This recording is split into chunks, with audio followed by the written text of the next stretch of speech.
बिस्मिल्लाहिर्रहमानिर्रहीम। मुसलमान दरख्त कौन सा? रसूलुल्लाह सल्लल्लाहु अलैहि वसल्लम ने फरमाया, एक दरख्त ऐसा भी है जिस पर कभी खदा नहीं आती। मुसलमान को इस दरख्त से तशबीह दी जा सकती है, बताओ भला वो कौन सा दरख्त है? ये सुनकर सहाबा कराम के ख्यालात जंगल के मुख्तलिफ दरख्तों की तरफ गए।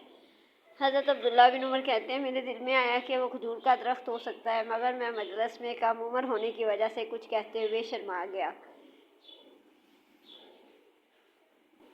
फिर सहाबा कराम ने अर्ज़ किया, या रसूलल्लाह वो कौन सा दरख्त है? आपने फरमाया, वो खजूर का दरख्त है।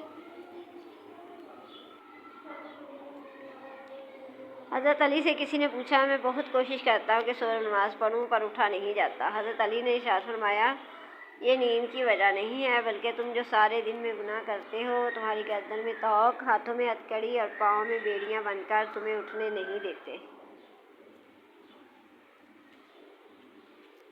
फजर और तहज्जुद।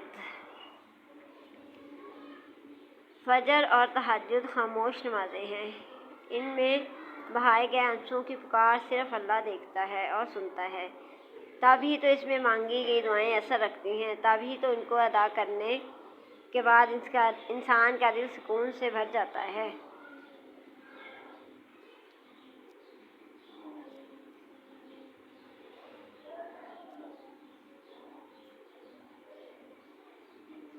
तहज्जुद का बुलावा। तहज्जुद एक ऐसी लाडली इबादत है जिसका बुलावा अर्श से आता है। ये बुलावा इसके लिए आता है जिसे अल्लाह ने चुना हुआ होता है, और यही उसकी खुशनसीबी है। और जब इंसान ये इबादत कर रहा होता है तो अल्लाह पाक अपने इस बंदे को प्यार से देखता है और अपने नेक बंदों की इसी इबादत से इन्हें सुकून बख्शता है, इनकी तमाम ख्वाहिशात पूरी करता है जो वो चाहते हैं।